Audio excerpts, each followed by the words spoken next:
Noël approche à grands pas. Nous ne sommes plus qu'à quelques jours et cette année, en même temps que Noël, une année sainte, une année jubilaire est inaugurée. Il s'agit d'une de ces années jubilaires qui tombent toujours sur des chiffres ronds 25, 50, 75 et 100. Elle commémore la naissance du Christ, en l'occurrence 2025 ans depuis la naissance du Christ. Franchement, j'aurais préféré que l'année jubilaire ne commence pas à Noël, mais qu'elle commence le 25 mars. Parce que c'est à ce moment-là, au moment de la conception de notre Seigneur par l'Esprit Saint, dans le sein immaculé de Marie, que Jésus a commencé à naître. Si l'année jubilaire avait commencé le 25 mars, elle aurait servi à donner au monde entier un signe, appuyé par la science, que la vie commence dès la conception et que cet être humain minuscule et fragile, mais déjà distinct de ses parents, n'a besoin que de 9 mois dans le sein de sa mère.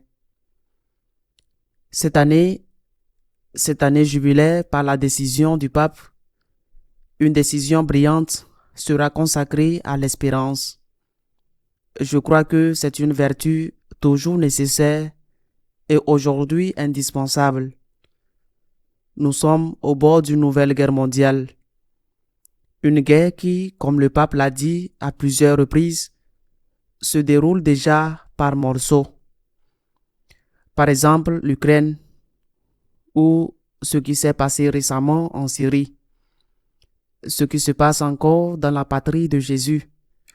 Nous devons redonner espoir à l'ensemble de l'humanité, ces pays en guerre, mais aussi ceux où règne la dictature, le Nicaragua, le Cuba, le Venezuela, ou dans ceux où les chrétiens sont persécutés à cause de leur foi, comme en Afrique centrale, ou dans certaines parties de l'Asie. Nous devons retrouver l'espérance, c'est essentiel. Et nous devons aussi la retrouver en Occident, dans tant de pays occidentaux qui sont voués à la disparition ou au moins à une transformation radicale très profonde, à la transformation de leur structure sociale. Et c'est leur propre faute. Ce sont des pays où il n'y a pas d'enfants, où le massacre de l'avortement est énorme, et où l'on adopte de plus en plus de lois pour supprimer les personnes âgées ou malades parce qu'elles coûtent cher au trésor public. Il s'agit de pays dont le mien et pratiquement toute l'Europe occidentale, pas l'Europe de l'Est. Ce sont des pays, je le répète, qui vivent et affrontent un avenir sans véritable espoir.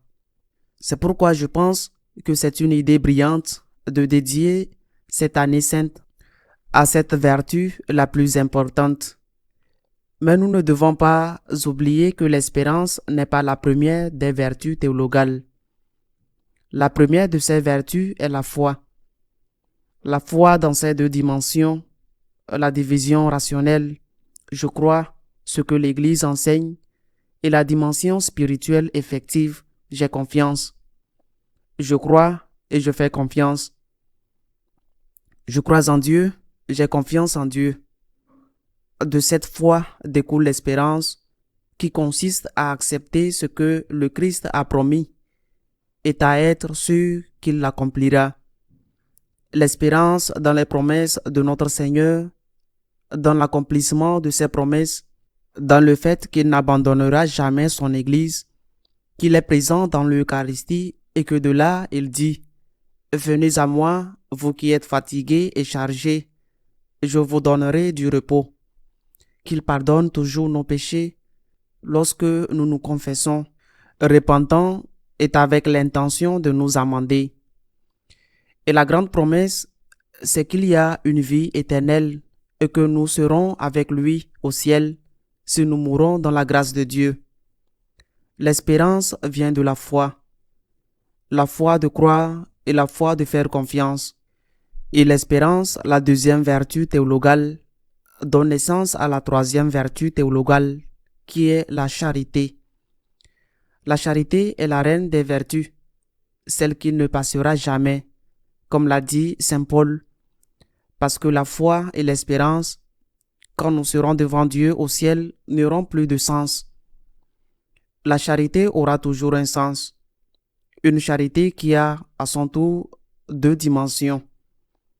La charité envers Dieu, vers Dieu, l'amour dû à Dieu, et la charité envers le prochain, par amour de Dieu, le pour toi Jésus, pour toi j'aime mon prochain, à toi et pour toi. L'amour de Dieu et l'amour du prochain. Comment allons-nous célébrer une année consacrée à l'espérance si nous n'avons pas une foi commune? Quelle espérance allons-nous renouveler, nous souvenir et célébrer? Comment puis-je avoir la même espérance que ce très important théologien allemand, conseiller de la conférence épiscopale de son pays, qui disait il n'y a pas longtemps qu'il avait beaucoup de mal à croire, qu'il lui semblait absurde de croire que le Tout-Puissant s'était incarné et était devenu un homme. Mais s'il n'y a pas eu d'incarnation, comment peut-il y avoir rédemption? S'il n'y a pas eu d'incarnation, qui était Jésus-Christ? Comment pouvons-nous avoir la même espérance, nous qui croyons en la présence réelle du Christ dans l'Eucharistie, corps et âme, humanité et divinité? Comment ceux d'entre nous qui font confiance au pardon miséricordieux de Dieu, quand ils vont humblement demander ce pardon, peuvent-ils avoir la même espérance que ceux qui pensent que rien ou presque rien n'est un péché et qu'il n'y a pas besoin de se confesser? Comment ceux d'entre nous ou qui croient que la révélation est dans la parole de Dieu et dans la tradition, peuvent-ils avoir la même espérance que ceux qui croient qu'il y a une troisième source de révélation qui est l'opinion publique et que l'opinion publique est plus importante que ce qu'enseigne la parole de Dieu ou la révélation? Saint Paul dit que l'espérance ne déçoit pas. Mais quelle espérance est cette espérance qui ne déçoit pas? Si nous ne sommes pas d'accord sur l'essentiel de la foi, de quelle espérance parlons-nous? Il est essentiel de poser la maison sur le roc qu'est le Christ, car sinon les vents, les problèmes, les tempêtes, les guerres emporteront cette maison parce qu'elle n'a pas été construite sur le Christ.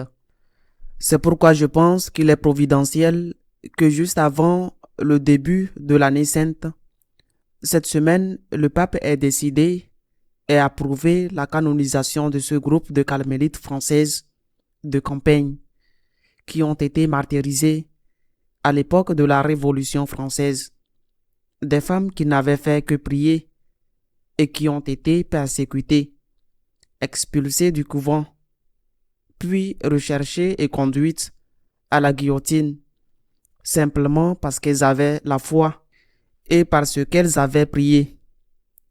Cette Révolution française, fille des Lumières, que nous ne devons pas oublier, a mis une prostituée sur l'autel de Notre-Dame de Paris. Cette prostituée avait été portée dans les rues de Paris comme si elle était une image de la Vierge et avait été placée là. Le culte de la déesse Raison a été intronisé à Notre-Dame de Paris.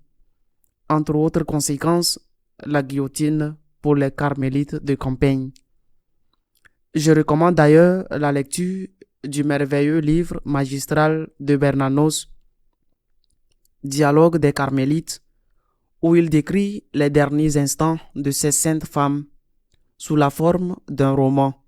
Ils sont venus à la guillotine et il y a des témoins. Ils sont venus en priant et en chantant. Pourquoi? Parce qu'ils avaient de l'espoir. Et pourquoi ils avaient de l'espoir? Parce qu'ils avaient la foi. Ils avaient l'espérance en la vie éternelle. en les promesses du Christ, parce qu'ils avaient la foi que Dieu est le Seigneur et que Dieu sait ce qu'il fait, même si nous ne le comprenons pas. Ils avaient la foi, la confiance, l'espérance et l'amour. De l'amour pour Dieu, au point de donner leur vie pour lui, et de l'amour pour ceux qui allaient les tuer en leur pardonnant. L'année sainte de l'espérance peut être une opportunité extraordinaire. Mais de quelle espérance s'agit-il? De l'espérance dans les choses du monde ou de l'espérance fondée sur les promesses de notre Seigneur Jésus-Christ? L'espérance fondée sur ce que la parole de Dieu nous enseigne ou sur ce que la tradition nous a fidèlement transmis. Car seule cette espérance-là ne déçoit pas.